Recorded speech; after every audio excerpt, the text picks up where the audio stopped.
పెరిగినటువంటి రేట్ల అభివృద్ధి కాదా, రిపేర్ అయినటువంటి చెరువుల అభివృద్ధి కాదా? సో ఏది జరగలేదు, ఆర్భాటమే జరిగిందంటే మరి నిన్న మొన్న ఈ పేపర్ యాడ్లు ఏంది సార్? నాగోబా జాతరకు ముఖ్యమంత్రి గారు పోతే ఏదో కొత్తగా ఇవ్వాలనే నాగోబా జాతర వచ్చినట్టు అడ్వర్టైజ్మెంట్ లేదు సార్. ఆర్టీసీ అడ్వర్టైజ్మెంట్ వేసినారు sir last minute sir. Ponnam Prabhakar గారు బీసీ బిడ్డ బొమ్మ లేకుండా ఆర్టీసీ అడ్వర్టైజ్మెంట్ వేసుకున్నారు సార్. సో ప్రచార ప్రటాటోపం ఎవరిదన్నటువంటిది తెలుస్తా ఉన్నా సార్. మా పొన్నం అన్నది ఫస్ట్ బొమ్మ వేయండి అమ్మా, బీసీ బిడ్డలది బొమ్మ వేయండి, తర్వాత ఎన్ని అన్నా కూడా మీరు అడ్వర్టైజ్మెంట్లు ఇచ్చుకోండి.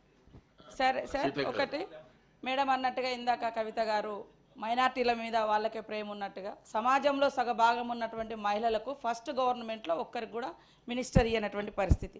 అదే కాకుండా రాహుల్ గాంధీ గారైనా ప్రియాంక పదే వాళ్ళ మాట తీయడం అనేది సరైనది కాదు. వారికి ఇచ్చిన ప్రతి రూపాయి పార్టీ పరంగా పెట్టుకునేది. మా పార్టీ పరమైనటువంటి బస్సు అది ప్రభుత్వం బస్సులు కాదు వాళ్ళు వాడేది.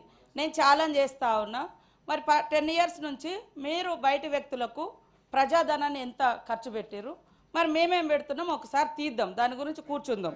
అదే కాకుండా మహారాష్ట్ర రైతులకు, పంజాబ్ రైతులు ఇవాళ మీరు పెట్టినటువంటి ప్రగతి భవన్ పేరుతోటి వచ్చినట్టు దాంట్లో మన లోకల్ పీపుల్కి అవకాశం లేదు, కానీ బయట నుంచి వచ్చినటువంటి వాళ్ళు మీకు నచ్చినటువంటి వాళ్ళు ఇతర రాష్ట్రాల వాళ్ళని పిలుచుకొని భోజనాలు పెట్టుకున్నారు, ఖర్చు పెట్టుకున్నారు. మేమేమన్నా అట్లా ఖర్చు పెడుతున్నామా? కాబట్టి ఇట్లాంటి మాటలు అనేటప్పుడు కొంచెం వెనుక ముందు అది పార్టీకి ఉంటుంది కదా. ఆ పార్టీకి అంతకుముందు రేవంత్ రెడ్డి గారు వాడినటువంటి బస్సు అది. మీరు దాన్ని వదిలిపెట్టి రకరకాలుగా మాట్లాడడం అనేది ఇది కరెక్ట్ కాదు.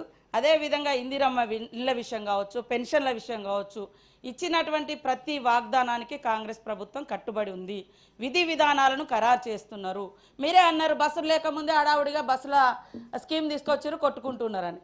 ఇట్లాంటి అన్నిటివి కూడా ఎక్స్పీరియన్స్గా తీసుకొని వాటన్నింటి అనుభవాల నేపథ్యంలో ఒక్కొక్కటి వస్తుంది. 100 daysలో మిగతా 6 గ్యారంటీలు ఏదైతుందో అవన్నీ వస్తాయి ఖచ్చితంగా. ఎన్ఆర్ఈజీఎస్ కూడా ఆ రోజు యూపీఏ గవర్నమెంట్ సోనియమ్మ గారి నాయకత్వంలో మన్మోహన్ సింగ్ గారు పెట్టినటువంటి దాని ప్రకారమే మనకు ఫండ్స్ వస్తాయి. ఆ ఫండ్స్ను స్టేట్ షేర్ను కలిపి వచ్చే బడ్జెట్లో ఉంటుంది. కాబట్టి ఎన్ఆర్ఈజీఎస్ ఎక్కడ విస్మరించలేదు సార్.